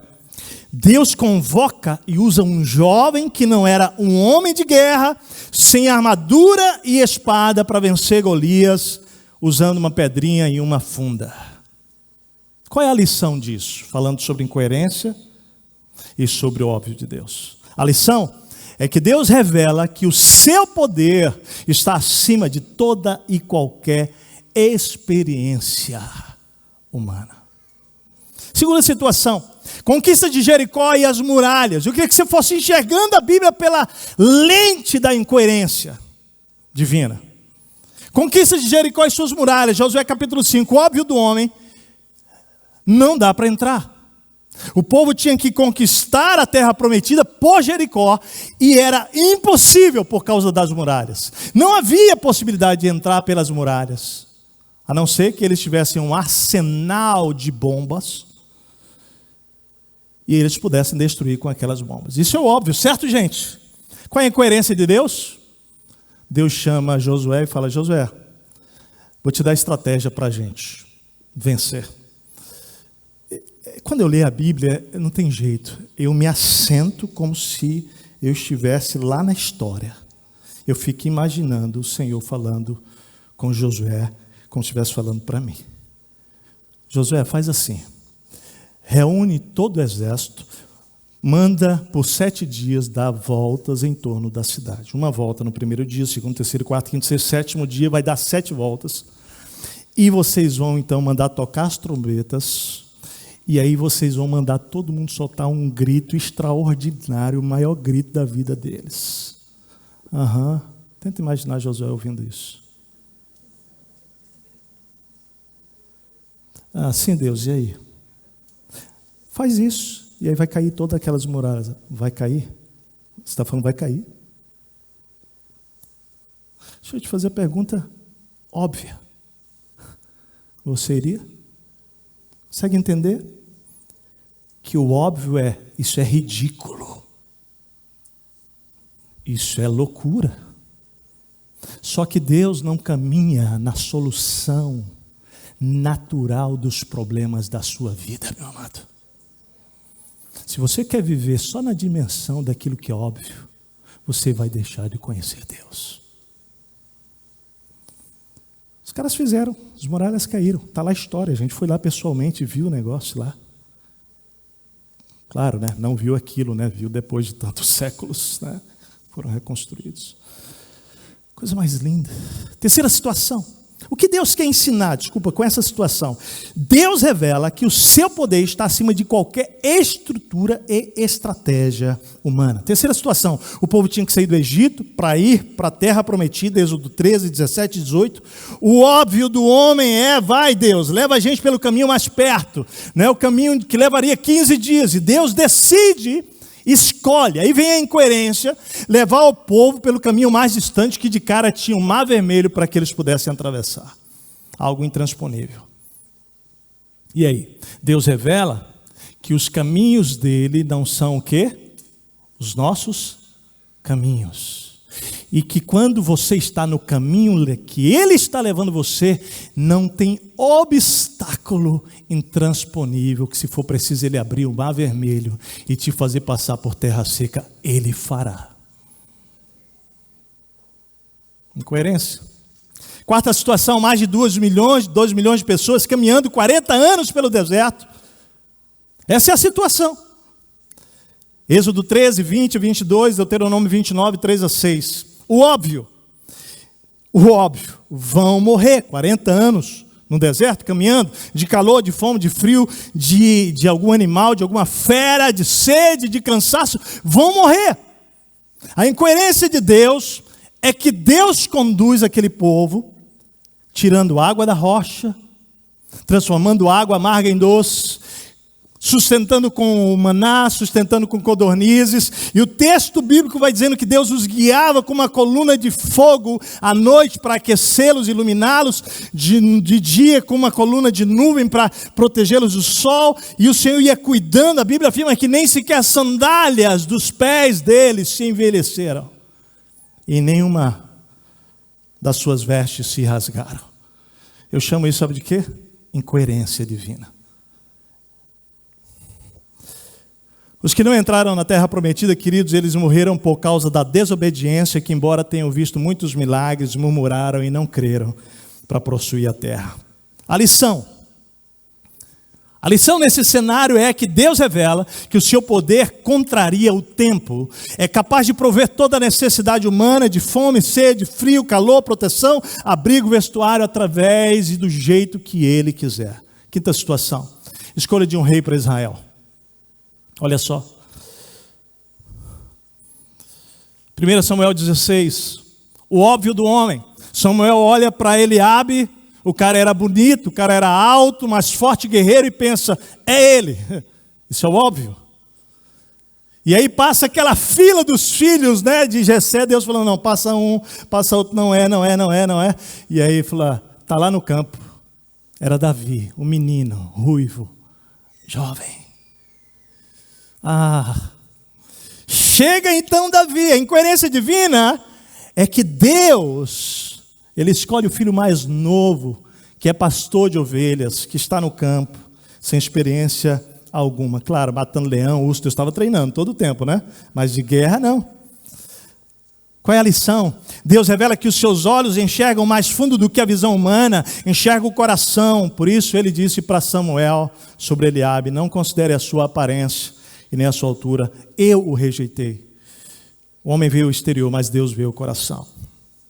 Deus escolhe o pastor de ovelhas para reinar sobre Israel. Sexta situação, a ordem de um chefe, Nabucodonosor, para que todos os reinos se prostrassem diante da sua imagem. Nabucodonosor, uma estátua de 27 metros de altura, 2,70 metros de largura, e quando tocar as trombetas, todo mundo se prostra. 3 homens, Sadraque, Mesaque e Abdinego.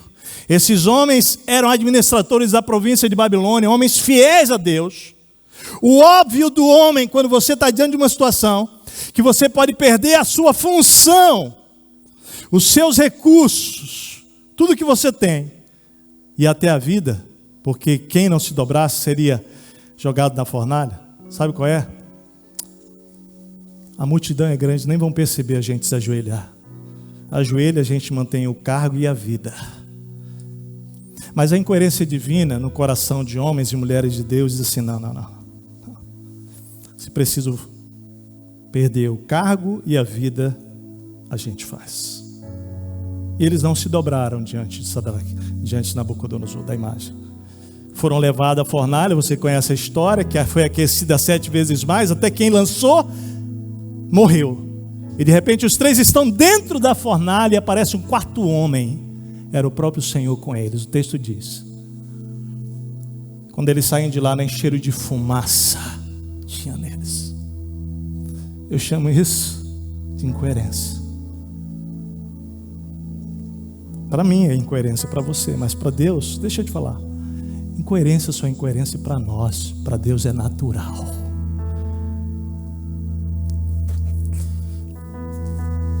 Sétima situação,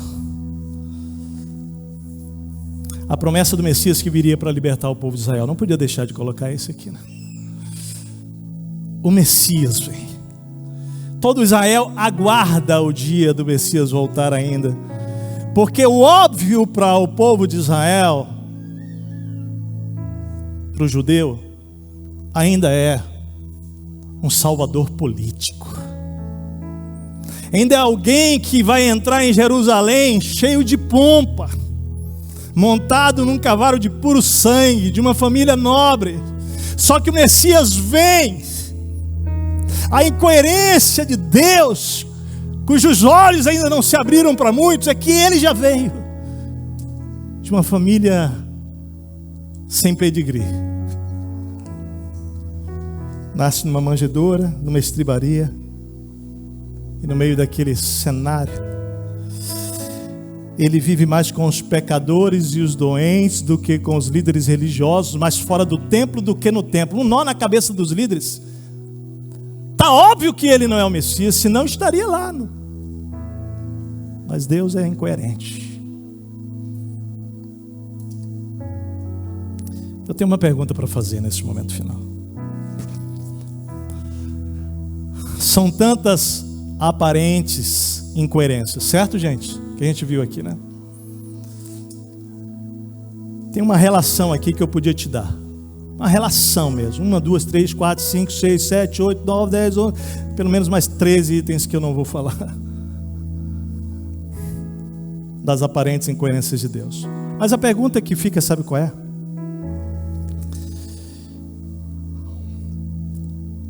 Será que tantas incoerências de Deus não querem nos mandar uma mensagem? Está ouvindo a voz do Espírito aí? Será que tantas incoerências registradas na história bíblica não querem nos mandar um recado? Um recado para você hoje, para mim.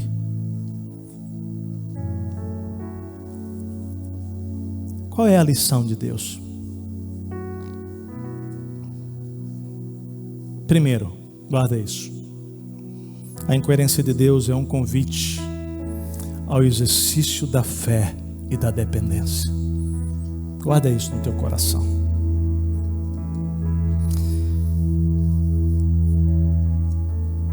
É um exercício de dependência, um exercício de fé.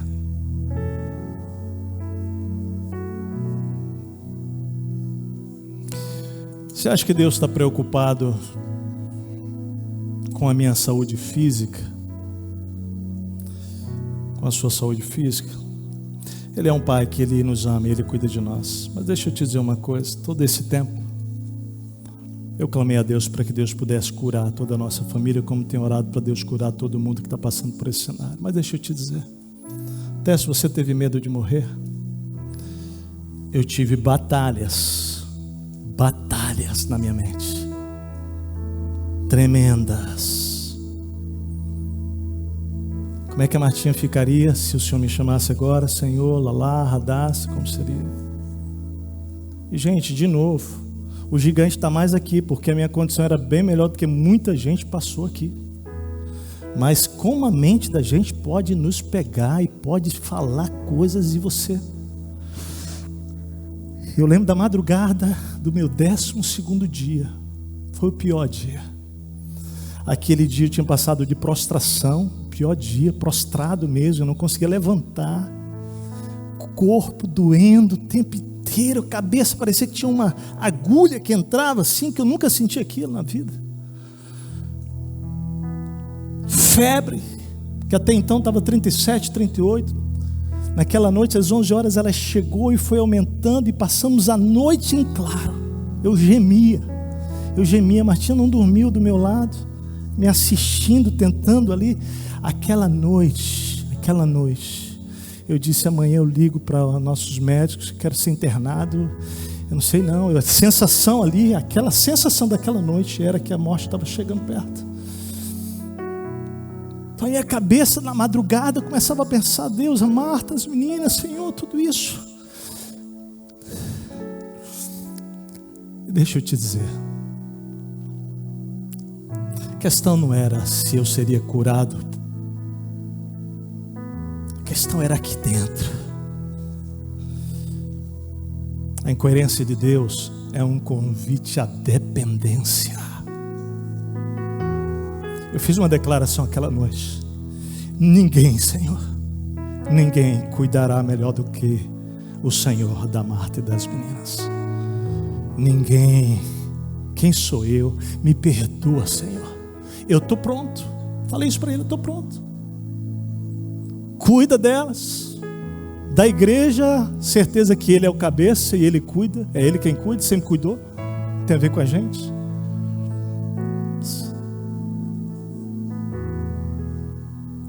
Que madrugada, quase que amanhecia aos claros.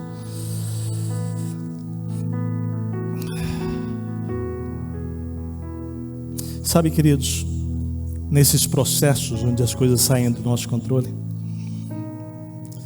Deus quer muito mais nos abençoar com a presença dEle do que necessariamente com a cura dEle. Ser curado e não experimentar a presença nos momentos difíceis não era o que Deus queria para mim e para minha família. Consegue entender? Eu não sei o que vem pela frente para a nossa casa, para a nossa família, nem para a sua, mas o que eu sei é em quem eu tenho crido. Estou bem certo que Ele é poderoso para guardar o meu tesouro até o dia final. Isso que importa. Sabe que o óbvio do homem diante das tribulações, dos problemas, é uma crise espiritual, é culpa Deus ou despreza Deus, porque você vai dizer, não pode estar acontecendo isso comigo, Deus não me ama. Ele te ama. Como foi dito já aqui na ministração do louvor, Ele te ama tanto que Ele tem que te levar pelo vale da sombra da morte. Segunda lição que eu aprendo é que a incoerência de Deus é um confronto a todos os nossos cálculos. É um confronto àquele nosso falso controle. Você diz assim, não, daqui uma semana está tudo bem. Está nada. Você diz, hoje eu estou bem, aí você piora. Rapaz, que controle o quê? Me lembro quando eu e Martinha casamos dizendo que nós queríamos 4 filhos. 4 filhos. Tivemos a primeira, Lailinha. 2 anos depois a Radassa, 2 anos depois a terceira, engravidamos, perdemos. Depois de alguns anos, o 4ª tentativa, perdemos. Nós pensamos que seriam 4 filhos. Deus deu 2, que amamos e que somos eternamente gratos ao Senhor. Mas sabe qual é a lição?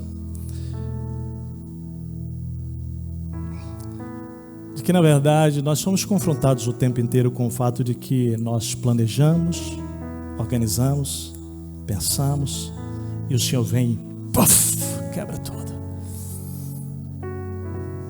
O que você faz com isso? Sabe o que o óbvio faz nesses momentos aqui? Enquanto que a incoerência me confronta quanto aos meus cálculos, aos meus falsos controles, dizendo que realmente nós não controlamos nada, o óbvio vai fazer a seguinte escolha: quer saber, eu vou viver apenas naquilo que a minha capacidade pode fazer, pode produzir, ou aquilo que a minha experiência pode realizar. E aí quando você olha para Salomão, ele vai dizer, meu filho, minha filha, não faça isso. Confie no Senhor de todo o seu coração e não se apoie em seu próprio entendimento. Reconheça o Senhor em todos os seus caminhos e Ele endireitará as suas veredas. Não seja sábio aos seus próprios olhos. Tema ao Senhor e evite o mal. Isso lhe dará saúde ao corpo e vigor aos ossos. Entende que é aqui de dentro que vem toda a cura. E a terceira lição é que a incoerência de Deus é uma oportunidade de conhecermos melhor a Ele e ao seu poder. Sabe onde é que você vai conhecer mais uma face de Deus? No caminho da incoerência, não é no caminho do óbvio. Ele vai revelar mais dele para você. Ele vai dizer mais para você. Se você confiar, vai, querido. Se você escolher o caminho do óbvio, o máximo que você vai é lidar com aquilo que a razão te diz que é possível. É na força da tempestade que nós descobrimos o poder da âncora. Diz comigo isso. É na força da tempestade que nós descobrimos o poder da âncora. Quem é a sua âncora, querido? Fala, Jesus. Fala forte comigo, é Jesus, amado. É Jesus, é Ele. A minha perda de controle não representa controle perdido por Deus. É um detalhe interessante, dia 13 nós viajaríamos para a Amazônia. Lembra a viagem da missionária para a Amazônia? Ela foi cancelada, mas nós não pudemos cancelar a nossa viagem porque nós compramos as 4 passagens por um site, aquele de milha, então não dava para trocar, então nós tínhamos decidido ir para conhecer Manaus e conhecer e vistoriar a terra para a viagem missionária futura. Dia 13 era o dia do embarque, às 8 da manhã, às 6:30 da manhã. Na sexta-feira, o nosso agente de viagem, a gente começou a sentir que não deveria ir mais, né, Mar?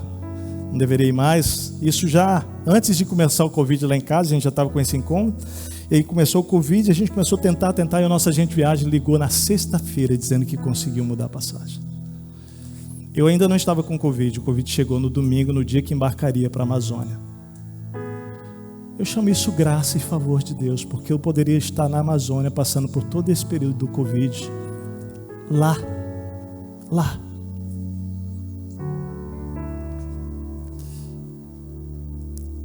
Não sei se você está entendendo a mensagem de hoje, mas a mensagem de hoje é que nós temos muito para conhecer sobre Deus, sobre como Ele age. Faz sentido para você? Vamos terminar? Quero concluir te fazendo a pergunta: que dimensão você quer viver? Como Saul, no óbvio, sem consultar a Deus? Interessante, não consulta Deus em nenhum momento. Lá no capítulo 28 você vai ver, ele consulta Deus por medo dos filisteus, por medo.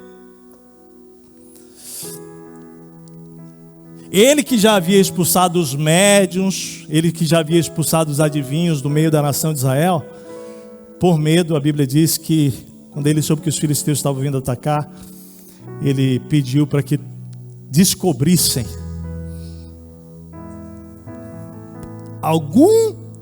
alguma feiticeira para que ele pudesse ouvir a direção para ele.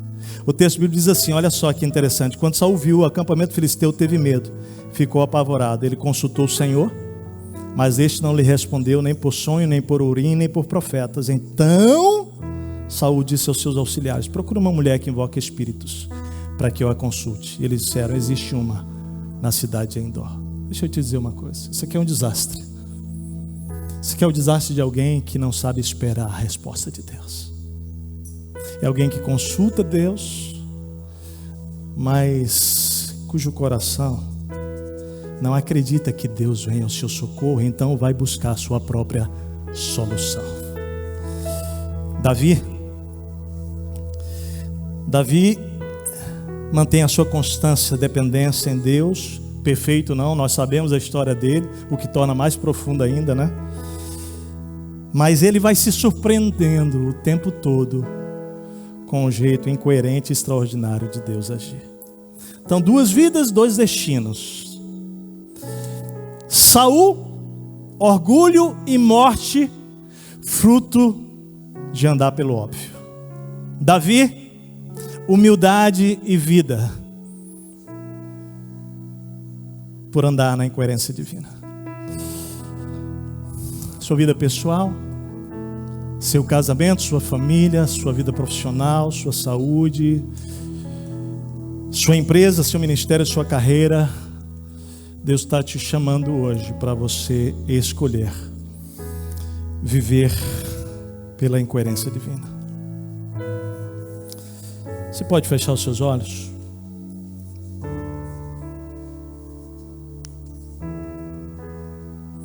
Que Deus falou com você e o que você vai fazer a respeito.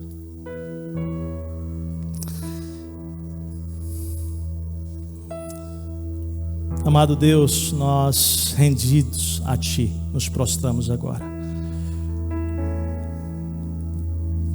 pedindo perdão ao Senhor, porque como temos que aprender contigo, Senhor, como temos que aprender sobre o Senhor. Quero pedir ao Senhor, Pai, perdão nessa manhã, por quantas vezes relutei dentro de mim, Senhor, com o caminho da Tua incoerência. Mas eu sou tão grato, Senhor, tão grato a Ti, porque o Senhor tem me ensinado ao longo desses 12 anos que não há melhor caminho mais seguro, Senhor, do que confiar em Ti, obedecer a Ti. Ó Deus, descansar em Ti, confiar o nosso futuro a Ti, confiar a nós, confiar nossas famílias, confiar nossa vida profissional, nossos relacionamentos, nosso marido, esposa, filhos, ou mesmo a nossa própria solitude, Senhor.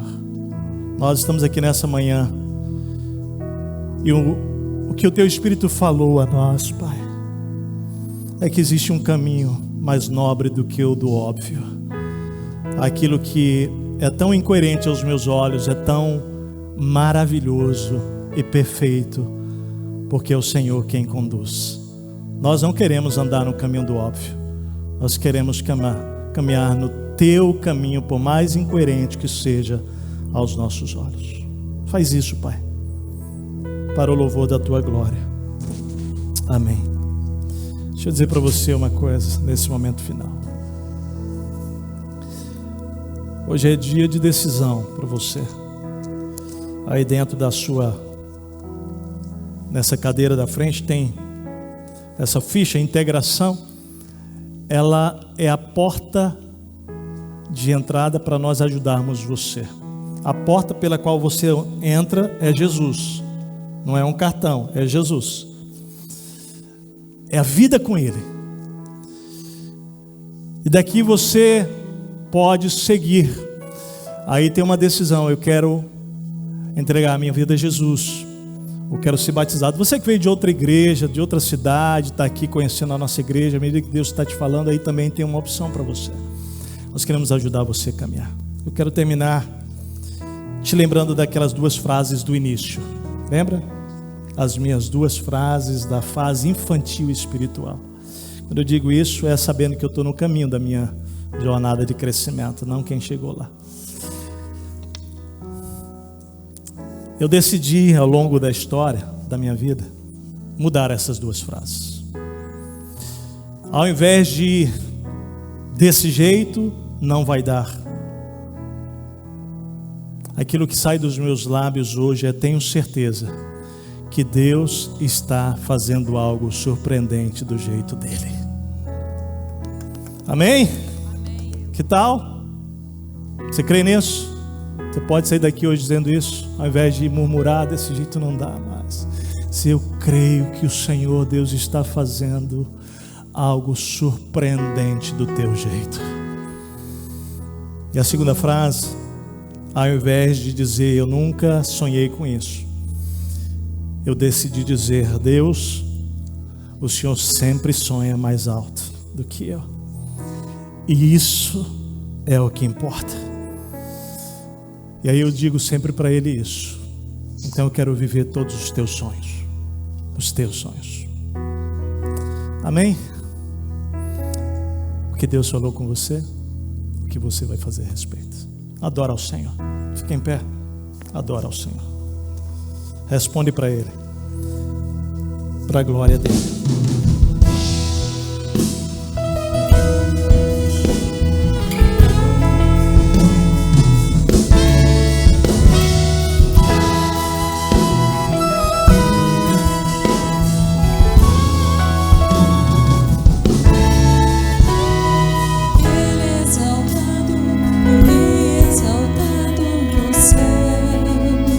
Eu louvarei, Ele exaltado.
Senhor.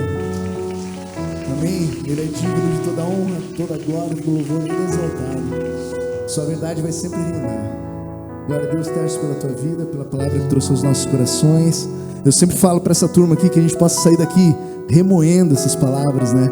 Que não seja só esse momento aqui, a gente sai daqui e esqueça, mas que a gente possa estar alimentando isso dia após dia e transformando a nossa vida, né? Transformando o que nós ouvimos em ações. Amém? Glória a Deus. Ele é o Senhor, sua verdade vai sempre reinar. E a verdade é que Ele é soberano sobre as nossas vidas. Que possamos aprender isso dia após dia. Glória a Deus. Tempo bom. Que tempo bom que tivemos hoje aqui pela manhã. Nós temos as nossas saídas, os pais, novas gerações saem aqui pela minha esquerda, direita de vocês. As pessoas que vão na IBMS Store, ela está aberta, pode sair por lá. E a gente continua esse tempo juntos. Que você tenha um domingo abençoado na presença do Senhor. Amém? Deus abençoe. Para rever ou compartilhar essa celebração e acompanhar de perto as novidades em vídeos, áudios, agendas e outras informações, acesse o nosso aplicativo IBMS, disponível nas plataformas Google Play ou Apple Store. Igreja Batista Montserrat, uma família para ser, viver e servir para a glória de Deus.